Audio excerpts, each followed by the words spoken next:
The first wave hit at 03:47 Beijing time. No declaration of war, no ultimatum, just 600 ballistic missiles screaming across the Taiwan Strait in the largest coordinated strike since World War II. Taiwanese air defense radars detected the launches immediately, but detection means nothing when you're facing that volume of fire. DF-16 short-range ballistic missiles, DF-21 medium-range weapons, CJ-10 cruise missiles flying at treetop level, all converging on Taiwan from multiple vectors, overwhelming every defensive system the island possessed. The targets were surgical and devastating. Hsinchu Air Base took 47 direct hits in the first 8 minutes. Runways cratered. Hangars collapsed with F-16s still inside. The control tower disintegrated in a fireball visible from Taipei. Taoyuan Air Base suffered similar destruction. Tainan, Hualien, Pingtung. Every major airfield on the island was hit within the first 20 minutes. Taiwan's Patriot missile batteries engaged frantically, managing to intercept maybe one missile in 5. It wasn't enough. It was never going to be enough. China had spent 2 decades building an arsenal specifically designed to overwhelm Taiwanese defenses, and now they were using it all at once.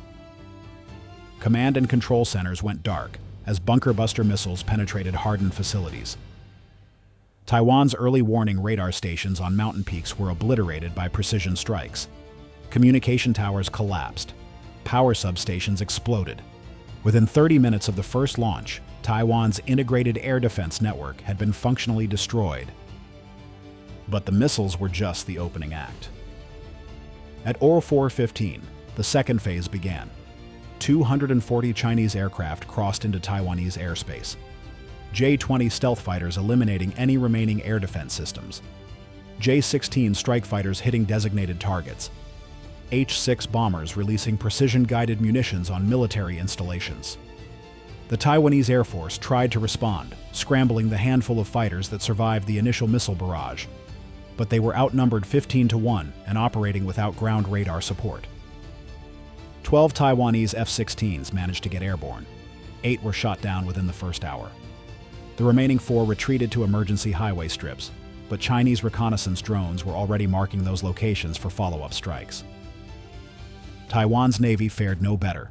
3 of their 4 destroyers were docked at Zuoying Naval Base when the attack began. All 3 were sunk at their moorings by anti-ship missiles that came in low over the water, too fast for point defense systems to engage. The 4th destroyer, the Keelung, was on patrol south of the island when the war started.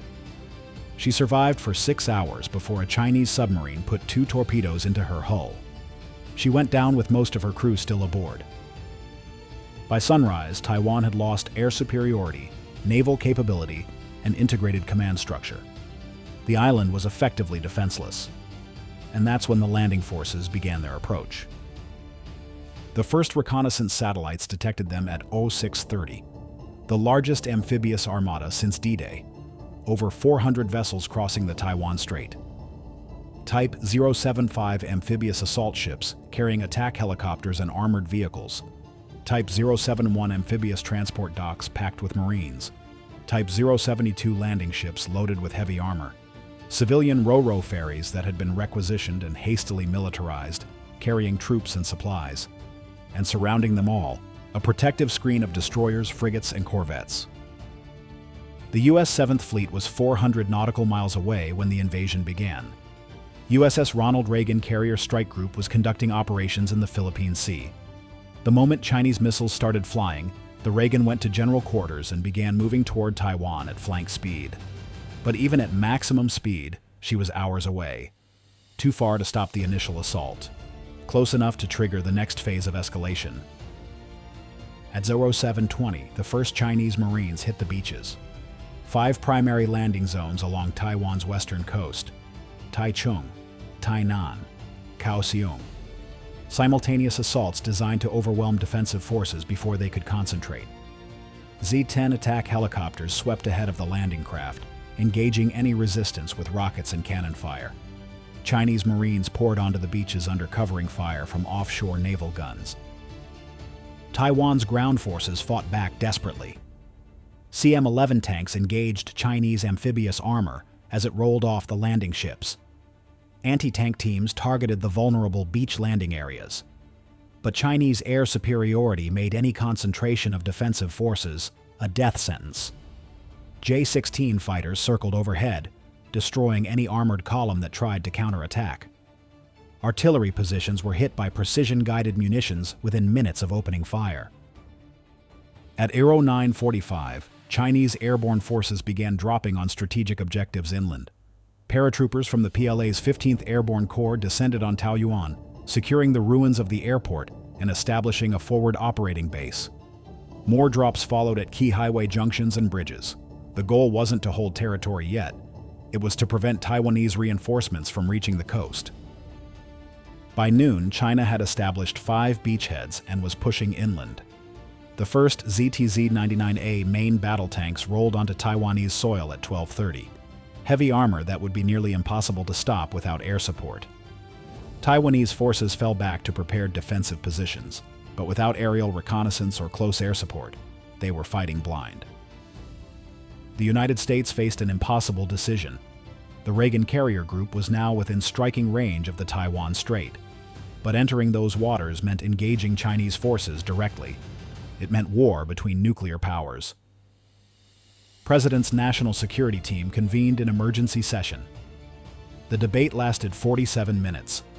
Some argued for immediate intervention. America's credibility in Asia was on the line.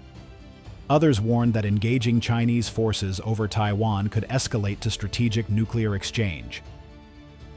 The decision was made to establish a defensive perimeter east of Taiwan, but not to directly engage Chinese forces unless attacked first. The Reagan would position to intercept any Chinese attempt to blockade Taiwan's eastern ports, but would not conduct strikes against the invasion force. It was a compromise that satisfied no one and might not stop the invasion, but avoided immediate war with China. Beijing interpreted the American positioning as weakness. At 15:30, the PLA launched its third wave, a massive heliborne assault on Taipei itself. Z-8 and Z-18 heavy transport helicopters, flying in formations of 30 aircraft, descended on the capital. Their objective was Taipei's government district: capture or kill Taiwan's leadership. End organized resistance by decapitating the command structure. Taiwanese special forces defending the presidential office building fought with desperate courage. Rooftop anti-aircraft guns brought down 11 Chinese helicopters. Street fighting raged through the government quarter, but Chinese forces kept coming. At 17:15, the Taiwanese president was evacuated from Taipei by helicopter, heading to a secure mountain facility.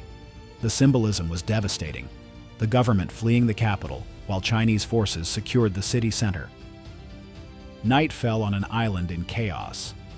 Chinese forces controlled 5 major beachheads and were advancing inland along multiple axes.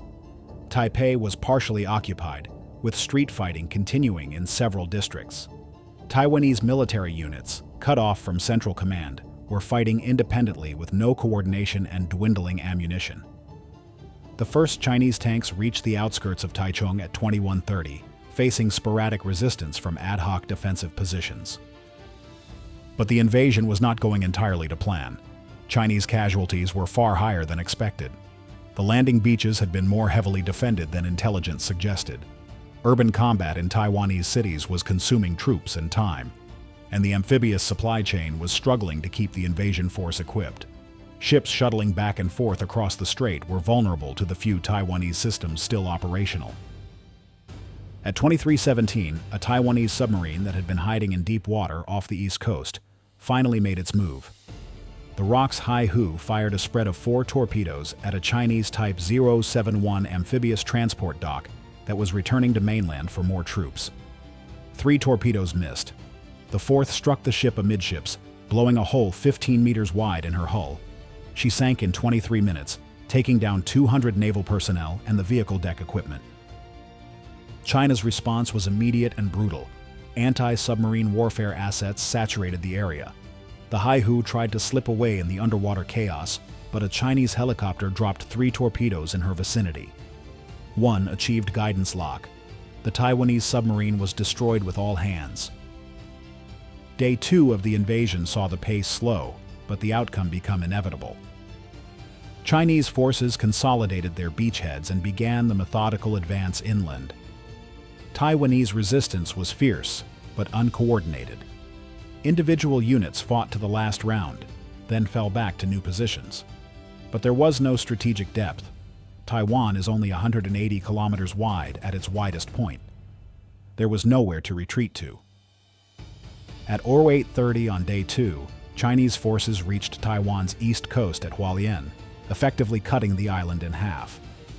Taiwanese forces north and south of the breakthrough were now isolated from each other. The few functioning communication systems still operating made coordination nearly impossible. The United States continued to watch from a distance that satisfied no one. The Reagan Carrier Group maintained position east of Taiwan, launching reconnaissance flights but not engaging. American submarines shadowed Chinese naval forces, but held fire. Washington issued stern warnings and imposed immediate economic sanctions, but words and economic pressure don't stop tanks. Japan faced its own crisis. Chinese forces conducting operations so close to Japanese territory represented a direct threat, but Tokyo's constitution limited military action to self-defense. Were they obligated to defend Taiwan? Could they legally engage Chinese forces? The debate paralyzed Japanese leadership while Chinese forces completed their conquest. By day 3, organized Taiwanese military resistance was collapsing. Ammunition stocks were critically low. Communication between units was sporadic at best. Chinese forces controlled all major cities, except pockets of resistance in Taipei's outskirts. The Taiwanese government, operating from an underground command center, faced reality. They could fight on and watch their cities be destroyed, or they could negotiate. At 14:30 on day 3, Taiwan's acting president made a broadcast from the secure facility. Her face was composed, but her exhaustion was visible. The people of Taiwan have fought with courage and determination. Our military has done everything humanly possible against overwhelming force. But continuing to resist will only bring more destruction to our cities and death to our people. It is my duty to prevent further suffering. Therefore, I am ordering our armed forces to cease hostilities and enter negotiations. The statement didn't use the word surrender, but everyone understood what it meant. Chinese forces didn't immediately cease fire. There were still pockets of Taiwanese troops who either didn't receive the order or refused to accept it. Fighting continued in some areas for another 18 hours. But the outcome was no longer in doubt.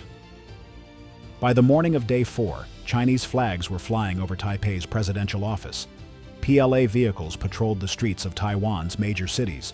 Checkpoints controlled all major roads. The conquest was complete. 72 hours from first missile to effective capitulation. Faster than most military analysts had predicted. Costlier than China had hoped. Estimated PLA casualties exceeded 12,000 dead and twice that wounded.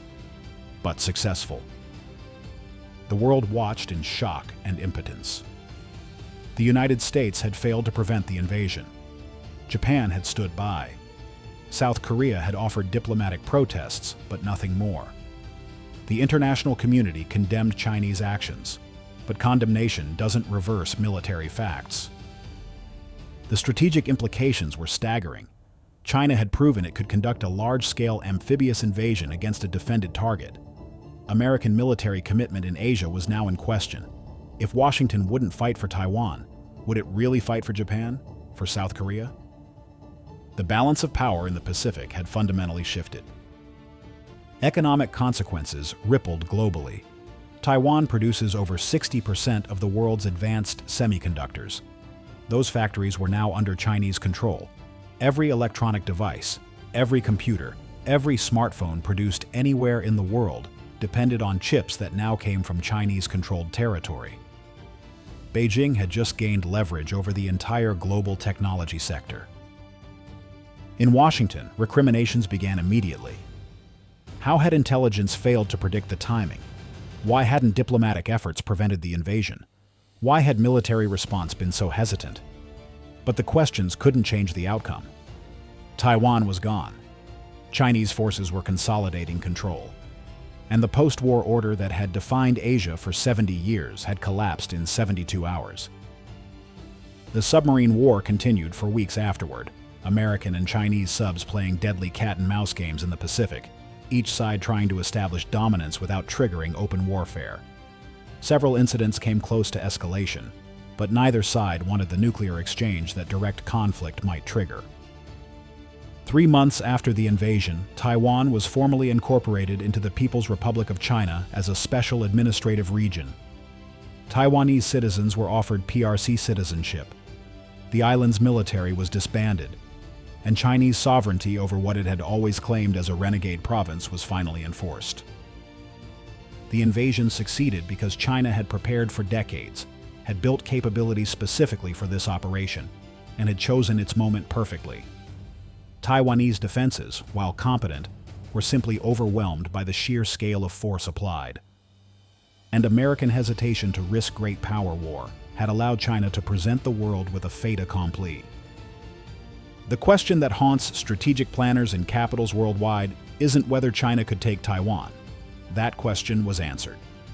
The question is, what's next? If Beijing could successfully conquer Taiwan despite international opposition, what other territorial ambitions might they pursue? The South China Sea, the Senkaku Islands. Where does deterrence restore itself after such a comprehensive failure? The Taiwan invasion proved that in modern warfare, speed and overwhelming force can accomplish in days what would have taken weeks in previous eras. It proved that advanced technology doesn't guarantee victory when facing an enemy with numerical superiority and willingness to accept casualties. And it proved that the international order depends not on rules or norms, but on the willingness to enforce them with force. Taiwan fell not because its people didn't fight, but because they faced an enemy that had spent 2 decades preparing for exactly this operation, and because the nations that might have stopped it chose not to intervene. The consequences of that choice will shape Asian geopolitics for the next century.